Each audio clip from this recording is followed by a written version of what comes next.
So why did I buy an iPhone SE 2020?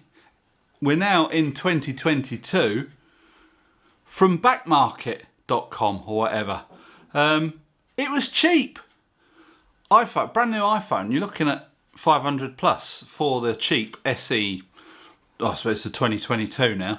I've got to switch this thing off every time it thinks it's been picked up. It switches itself on. So why did I get one? Well, we've got Apple. We've got the Mac, we've got iPads. I have got a smartphone. This is very out of date now. This is a Lenovo S856, I think. It wasn't that great when we got it, but it did the job. It makes and receives phone calls, sends and receives texts. And I was using an invoice program on it when we was in business gardening.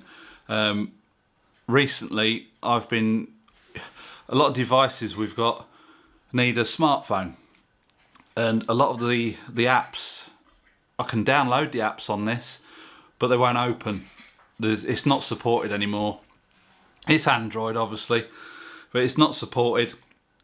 There's no more updates for it on the software. It's old. So we went for the iPhone SE 2020, yeah. But on backmarket.com, I think that's what it's called. I'll put a link in the description below. There's 3 levels of goodness. There's 3 levels of condition. So there's sort of like good, there's very good, and there's perfect. Well, I went for the perfect because I thought we want the phone and we want it to last. This has got some fancy chip in it that should be future-proofed for a good few years to come. I do find it is obviously it's a lot smaller than that one. Not a lot smaller, but it is a bit smaller, and I've got big hands, and it is quite slippery. So I've ordered like a silicone case for it. There's no SIM card in it at the minute. I've had to get in touch with my provider. That's got a full-sized SIM. It's got dual SIM, that phone. I need to get a nano SIM to put in there, so that'll be all up and running.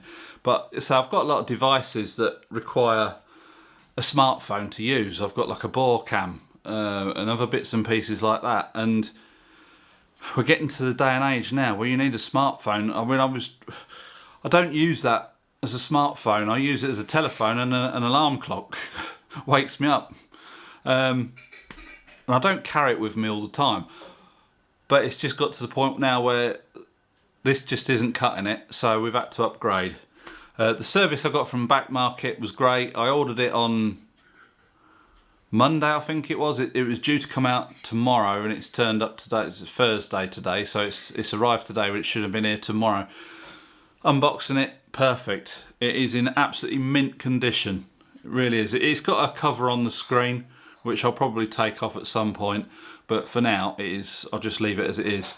But I've got to switch this thing off because every time you pick it up, it switches itself on.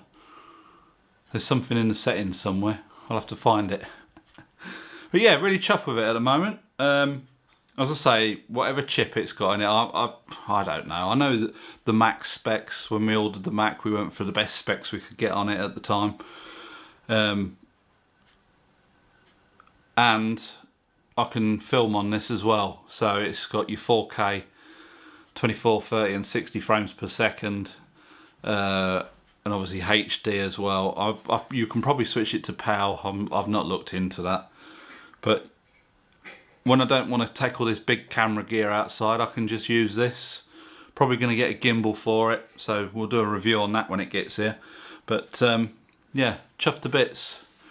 And I thoroughly recommend Backmarket as well, because they said it's perfect condition, and it is like brand new. So that's it for this video. Stay tuned, and we should bring you some more reviews. Bye for now.